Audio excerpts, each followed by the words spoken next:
এইবার নেট দুনিয়ায় ভাইরাল সাকিব খানের দুই স্ত্রীর একটি ছবি। শোনা যাচ্ছে সাকিব খানের দুই ছেলের জন্যই মিলে গেছেন দুই সতীন অপু বিশ্বাস ও শবনম বুবলি। তবে ছবির মতো এত ক্লোজ দুই সতীনকে দেখে একেবারেই অবাক সকল দর্শক। অপু ভক্তরা তো মানতেই পারছে না বুবলির সাথে মিলে যাবার এই বিষয়টি। তবে জানা গেছে সম্প্রতি সোশ্যাল মিডিয়ায় সাকিব খানের দুই ছেলেকে নিয়ে তাদের দুই মায়ের করা পোস্টে অনেক বেশি খারাপ প্রভাব পড়েছে জয় ও পীরের ওপর। আর তাই মেগাস্টার সাকিব খান চান তার ছেলেদের জন্যই অপু ও বুবলি যেন একসাথে সময় কাটান সাকিব খানের সাথে।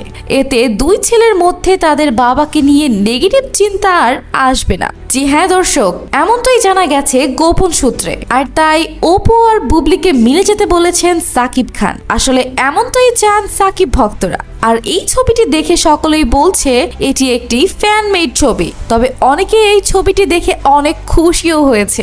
আবার অনেক অপু বুবলি ভক্তরা তাদের বিরূপ প্রতিক্রিয়া জানিয়েছেন এই ছবিটি দেখে। তো দর্শক, আপনারাও কি চান এই ছবিটির মতো অপু ও বুবলি মিলে যাক সন্তানদের জন্য? অবশ্যই একজন সাকিব ভক্ত হলে কমেন্টে জানাবেন। আর এরকমই সকল আপডেট নিউজ সবার আগে পেতে চোখ রাখুন স্টার কথায়।